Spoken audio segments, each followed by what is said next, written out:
Programa Magnificat, esse momento em que cada semana a Academia Marial de Aparecida nos oferece a possibilidade de uma reflexão e conhecer um pouquinho mais sobre Nossa Senhora, de analisar a nossa própria piedade mariana e buscar nessa piedade mariana acolher, assim, de braços abertos, de coração, de mente aberta, tudo aquilo que foi a revelação de Deus, porque Maria, ela é a maior janela que nós temos da revelação divina, aquela que realmente nos ajuda a olhar tanto de dentro para fora o mistério de Deus, como de fora para dentro aquilo que é esse maravilhoso Deus que se encarnou em Jesus.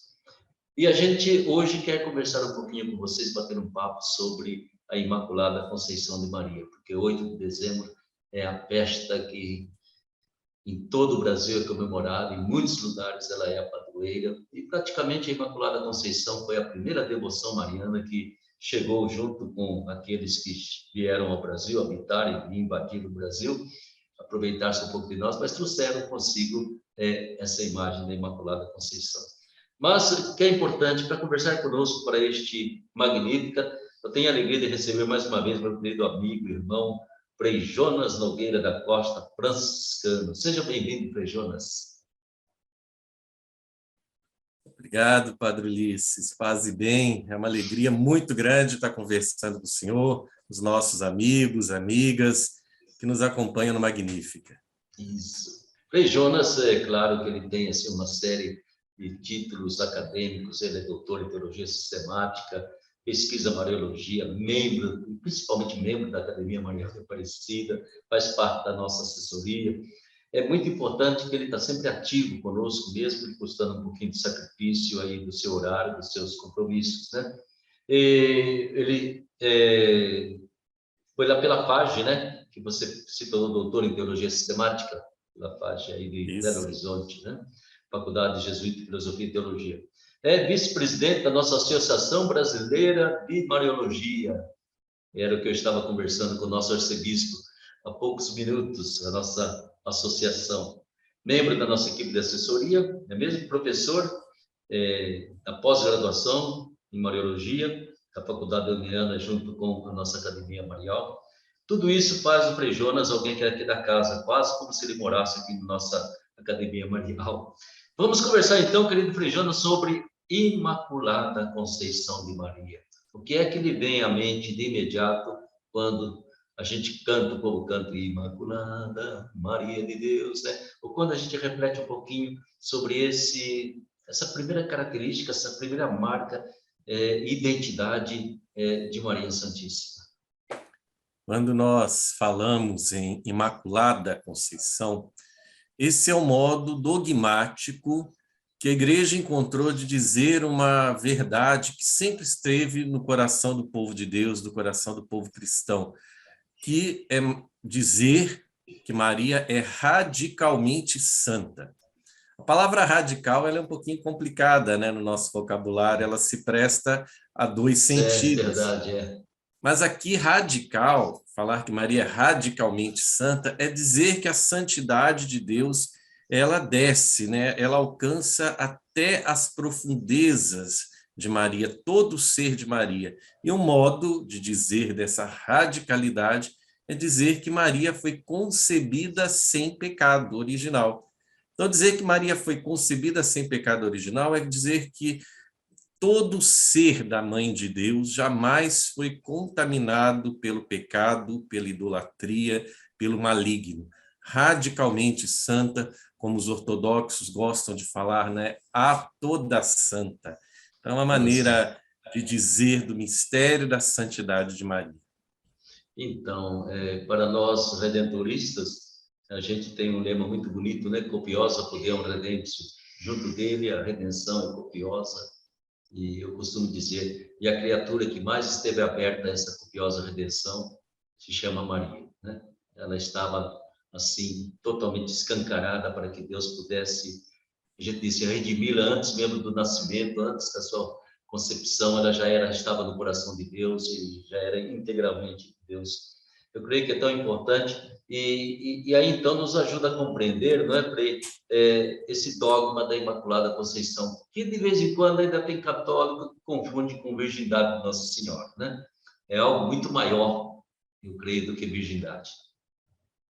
É porque, na verdade, os 4 dogmas que denominamos marianos, eles estão interligados. A Sim, base é a maternidade divina, ela é mãe de Deus. Por ser mãe de Deus e lendo os textos de Mateus e Lucas, nós entendemos que ela vive o mistério da virgindade em plenitude. Mas essa virgindade, como o senhor bem disse, ela não é apenas um dado biológico, ela é um modo de ser, um modo de abertura, como o senhor falou, né? Alguém escancarada para a graça de Deus, ela está totalmente aberta a essa dimensão da graça, da redenção. Essa palavra que o senhor usou, ela é fundamental para compreender o dogma da Imaculada Conceição. Então, por isso, é totalmente santa, por causa da ação de Deus, da ação redentora. E aí dá até para chegar à Assunção de Maria. Deus viu que tudo isso é bom, por isso assumiu completamente a Imaculada Mãe de Deus, Virgem Maria. e é interessante, né, Frei, que esses dogmas também, Imaculada Conceição de Maria, eles têm, assim, uma referência direta, eu diria assim, uma relação de fonte com Jesus Cristo, né? Não existe Imaculada Conceição sem o mistério de Jesus, a doação do Filho, a encarnação desse Filho e aquele que veio nos trazer a copiosa redenção. Ou seja, de qualquer forma, Maria, ela revela, né, a missão, ela revela a salvação que Jesus veio nos trazer. E É nela se bonito cumpre isso, também senhor. essa redenção. Exato. E é muito importante isso que o senhor está falando, porque especificamente a Imaculada Conceição ela tem uma dupla referência. Sim, Porque tudo em Maria se aponta, né? Tudo em Maria é uma seta para Jesus. Agora, quando falamos de Imaculada Conceição, também é uma seta em direção a todos nós, por causa do batismo. Aquilo que ela recebeu de modo antecipado, nós o recebemos por libertação no batismo. Então, dizer Maria Imaculada Conceição é falar da graça santificante, da redenção do Filho, do Verbo encarnado, mas também falar da condição de todos nós batizados e batizadas, que somos, pelo batismo, santos imaculados, junto com a Mãe de Jesus. e a gente pode dizer, Frei Jonas, que, num certo sentido, o fato de Maria ser a Imaculada Conceição, ela prova, demonstra que é possível a um ser humano ser planificado por Deus, né? Se ela, Deus já fez, eu costumo às vezes dizer entre aspas, sabe? Amostra grátis, né? Deus já ofereceu essa obra-prima para dizer, eu sou capaz de fazer isso, né? E aquilo que eu fiz nesta mulher, nesta moça, eu posso realizar em todos vocês. E quero realizar em todos vocês, né? Vocês são maculados, nós somos todos maculados, já bem manchadinho. Mas Deus, ele consegue fazer, ir tornando a gente também imaculado. Será que isso aí procede? Tanto procede que na liturgia da palavra, em várias celebrações marianas, a leitura aparece o livro do Apocalipse 12. Então, quando nós Sim. encontramos essa mulher vestida de sol no alto, né, esse sinal é um convite a todos nós para nos dizer, olha, vamos olhar para o alto, né, vamos ver que alguém, ser humano, conseguiu, por graça de Deus, fazer esse caminho de santidade com perfeição. Então, gostei dessa sua expressão, é uma amostra grátis mesmo, né? Grato por causa da gratuidade de Deus. É, Então, vamos olhar para o alto. Olha, nós temos um sinal de esperança, que é Maria, de que nós podemos ser santos. tudo que Deus realizou em Maria se transforma em esperança para todo ser humano, né? E uma esperança que Deus já falou, aqui está, não é mesmo? Alguém que já colaborou, já deu o seu sim total, e eu posso realizar a mesma obra também em cada um de vocês. Mas vamos ver um pouquinho, Frei Jonas, esse contexto histórico da proclamação desse dogma, como é que chegamos até o Papa Pio IX proclamar esse dogma, porque demorou bastante, foi século XIX, né? Demorou um bocado de tempo. Nós temos, assim, quanto que podemos chamar de uma arqueologia do dogma, os textos do proto-evangelho de Tiago, mais ou menos no ano 150. São textos Hum. apócrifos, mas que eles procuram garantir, né, na sua expressão, essa santidade total de Maria, uma linguagem muito característica da literatura apócrifa. E depois a gente tem um segundo momento, que é um embate de Santo Agostinho com Pelágio, com relação à graça. Sei. Pelágio entendia que o ser humano, por si mesmo, ele poderia alcançar a salvação sem o auxílio divino, sem o auxílio da graça. Então, inclusive, Pelágio, de modo equivocado, ele recorre ao exemplo de Maria, né, para falar de alguém que alcança a salvação sem a graça. Então, Santo Agostinho vai combater essa ideia de Pelágio, dizer de forma alguma se alcança a salvação sem a graça de Deus. Nós somos salvos por Deus. E a partir dessa afirmação de Agostinho, o lugar da Virgem Maria na sua relação, na sua situação de redimida, começa a se desenvolver, tanto na teologia, mas de um modo muito expressivo na piedade popular, quando vai nascendo no senso de fé das pessoas essa compreensão de Maria concebida sem pecado original. E aí, quando entramos no século XIII, 14, começam os embates, não é, de franciscanos que assumem parte dos franciscanos, no Sei. começo não eram todos, essa questão da Imaculada Conceição em relação contra os dominicanos que defendem uma posição contrária. Os dominicanos eles vão defender a ideia de que não se pode dizer que Maria é redenta, foi redimida, não tem pecado original antes do Salvador, porque seria uma incoerência falar de salvação antes do Salvador. A exceção aqui invalidaria a regra fundamental da fé, que é a salvação dada na cruz. Então, por isso desconsideraram a Imaculada Conceição no primeiro momento.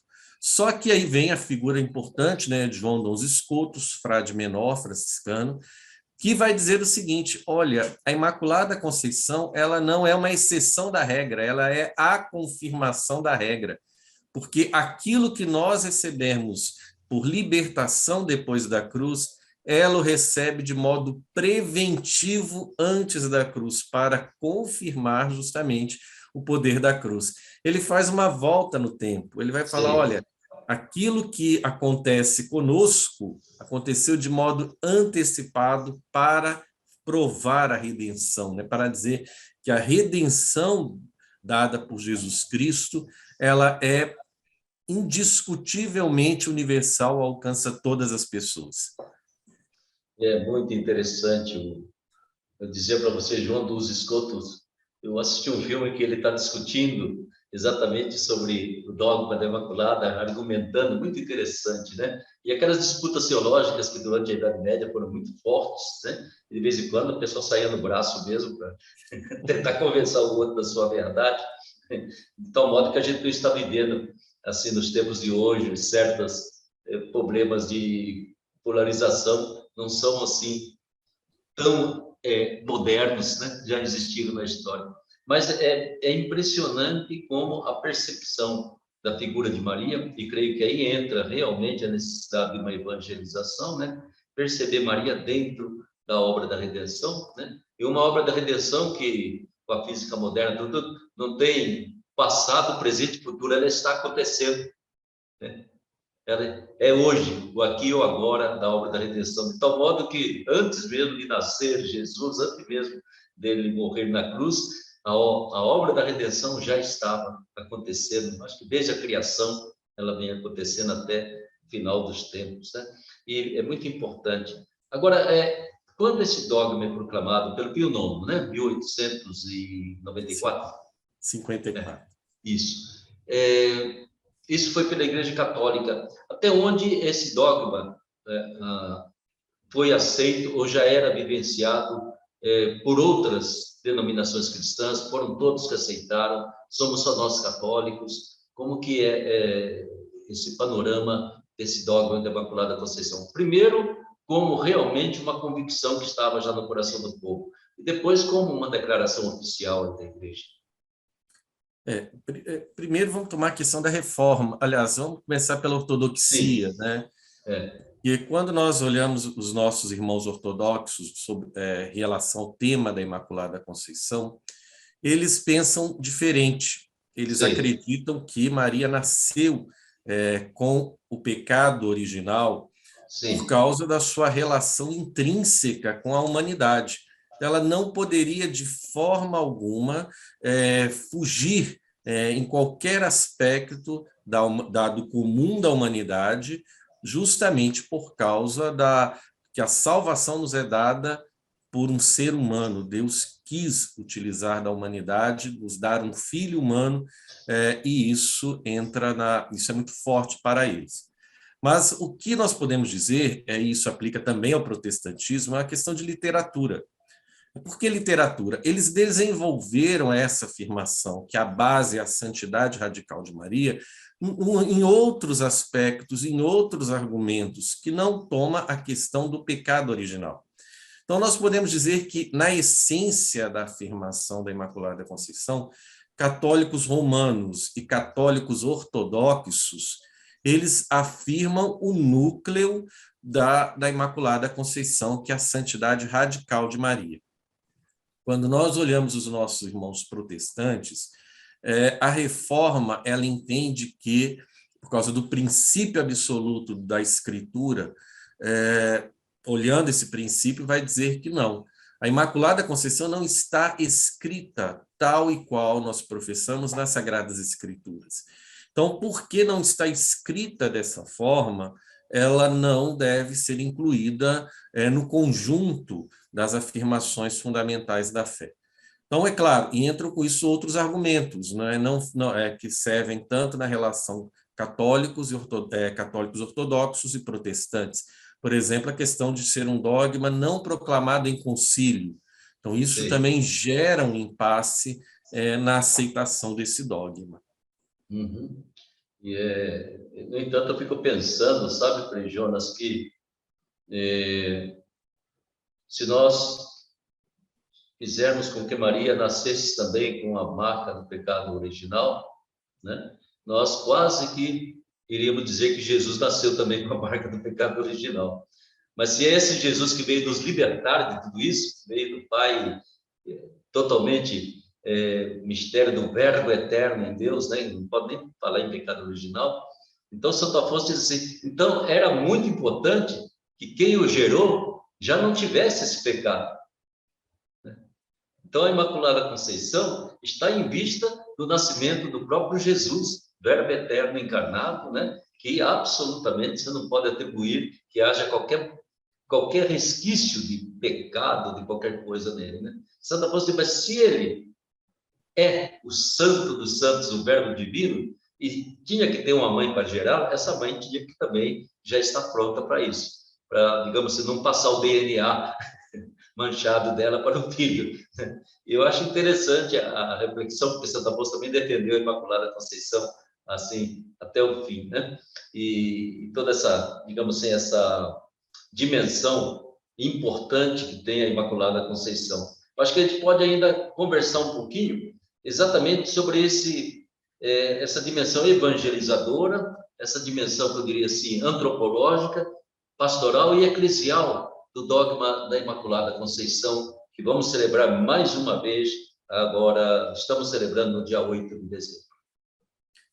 Eu creio que um primeiro argumento que, englobando esses aspectos, e é uma insistência muito grande do Papa Francisco, é o resgate da dignidade do batizado.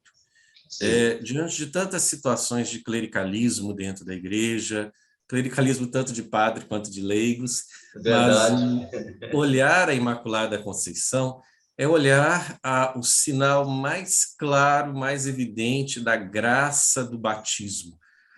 O batismo que santifica, nos redime do pecado original e, sobretudo, com esses dois aspectos de indiscutível importância, nos colocam numa comunidade de santos e santas, uma comunidade de pessoas que, nas suas fragilidades, querem viver o projeto do Evangelho, o projeto do Reino de Deus. Então, essa compreensão eclesial, pastoral, que volta para a dignidade do batismo. Agora, quando o senhor fala da palavra antropológica, eu gostei dessa palavra, porque a gente precisa estar muito atenta na virada teológica que nós estamos vivendo, Sim, uma nova antropologia. Então, Imaculada Conceição sempre foi pensada no negativo, né? Ela não teve o pecado original. De é, fato, isso é nossa fé, nós sim. afirmamos isso. Só que afirmamos isso numa chave, numa nova antropologia, dizendo, mais que dizer que ela não teve o pecado original, nós falamos da graça original. O senhor está aí com a Imaculada, a foto da Imaculada Conceição, a Puríssima, né? Que ela fecha a mão sobre o peito, né? Isso pode ser interpretado como um sentido de negação, de fechamento. Mas, na verdade, a ideia que a gente poderia guardar, uma ideia antropológica, é que ela guarda consigo o paraíso. Ela é o paraíso. O ser humano nunca perdeu o paraíso. Nós somos expulsos, mas não o perdemos. Alguém conservou a graça original. Alguém conservou o paraíso. Então, é olhar para a Imaculada Conceição é olhar para o poder de integridade de todas as coisas. E aí, olha que bonito, né? Nós olhando esse poder de integridade, olhando o paraíso não perdido, nós podemos falar de política, nós podemos falar de ecologia, podemos falar de economia a partir da Imaculada Conceição, porque ela se torna o signo, né? O ícone daquilo que não se corrompe, que guarda a essência que é a graça original.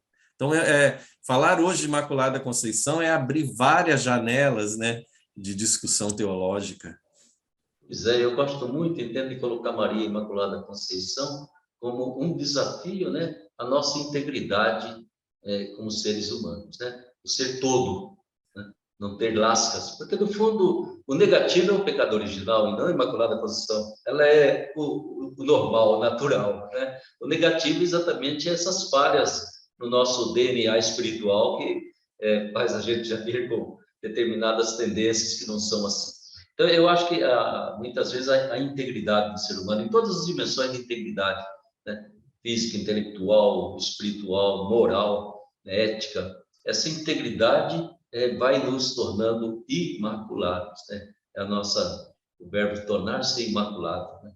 E eu creio que nessa obra, por isso que entra essa figura, ou essa intercessão, essa mediação de Maria. Eu acho que ela tem um interesse imenso que todos os filhos e filhas se tornem íntegros, né? Vão se tornando imaculados também no decorrer da sua existência. E para a sua espiritualidade franciscana, como é que ecoa a Imaculada Conceição? Conta um pouco dos segredos aí dos franciscanos para nós. É um tema muito importante, não só por causa da Mariologia, não é porque nós, frades, prometemos seguir Jesus e Maria.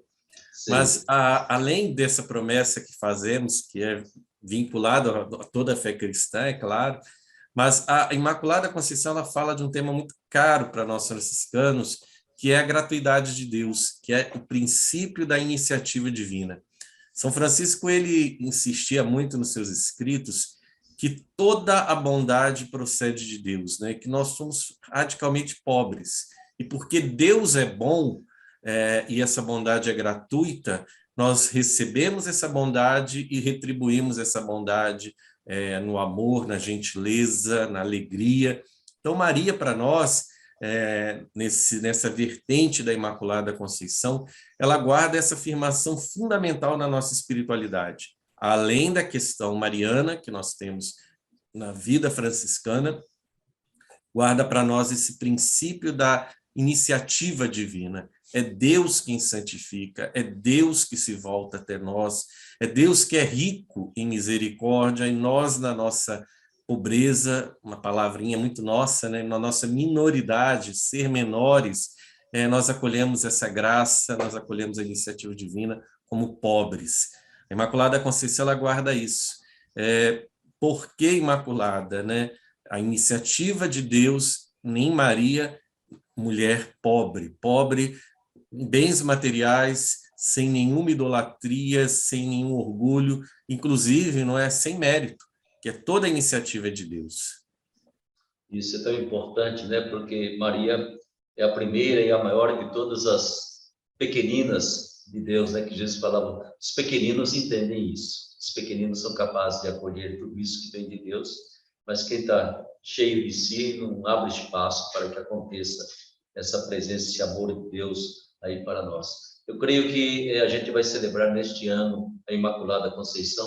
Eu sempre digo para o nosso povo que nenhuma celebração deveria se repetir ou simplesmente acontecer porque está no calendário, né? Deveria ter uma significação sempre nova para nós, né? E eu acho que este ano também ao celebrar a Imaculada Conceição, e aqui eu me recordo do meu querido Morro da Conceição lá em Recife, sabe? Que a festa é imensa, bonita, né? Mas o que mais me comovia era ver aquela multidão de gente simples, caminhando, subindo o morro. Chegava a mais de 1 milhão de pessoas visitando a grande imagem da Imaculada Conceição, que está lá desde 1904, né? E amarrando a sua fitinha, fazendo a sua oferta com objeto. Eles costumam muito colocar sobre si um manto azul, né? Vestido com aquele manto azul, que eles vêm caminhando em direção à imagem de Nossa Senhora. Aí chega lá, retira o manto e deposita aos pés de Nossa Senhora. Ou seja, há alguma coisa que fazia, eu me comovia sempre diante daquele povo, daquela devoção, daquela piedade, sabe? Que realmente é um povo de Deus que tem essa consciência da presença do mistério de Deus dentro de si, né? Mas eu acho que neste ano, então, qual seria uma bela mensagem para a gente celebrar essa Imaculada Conceição? Nesse ano, a gente tem o desafio da próxima campanha da Fraternidade, que vai falar sobre pão em todas as mesas. Sim. Então, quando nós pensamos na integridade de Maria, na santidade, na sua maternidade, não é? Nós não desvinculamos isso com a justiça social, com aquilo que o pão representa, porque o pão ele é interpretado como um sinal de vida, de dignidade para todas as pessoas.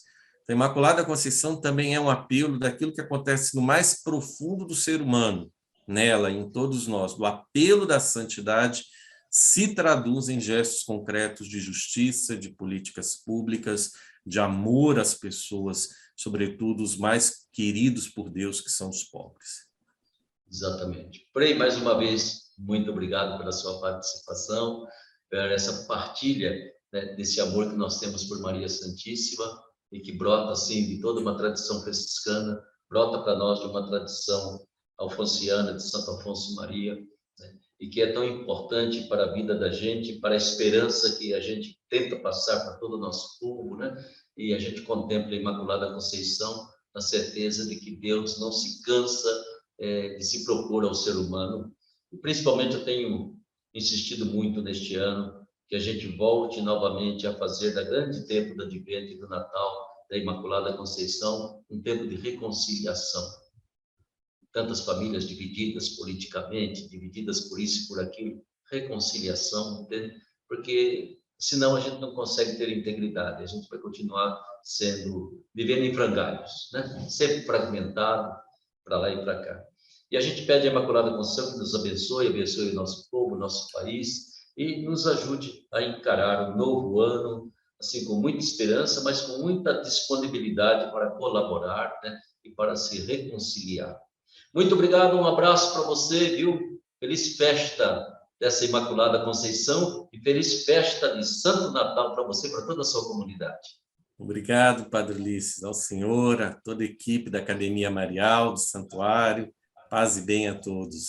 Assim seja, viu? Um abraço para você, a bênção da Mãe Aparecida. É tão gostoso, um momento de magnífico. A nossa alma engrandece o Senhor, junto com Maria, Mãe de Jesus e nossa Mãe querida. Fique com Deus.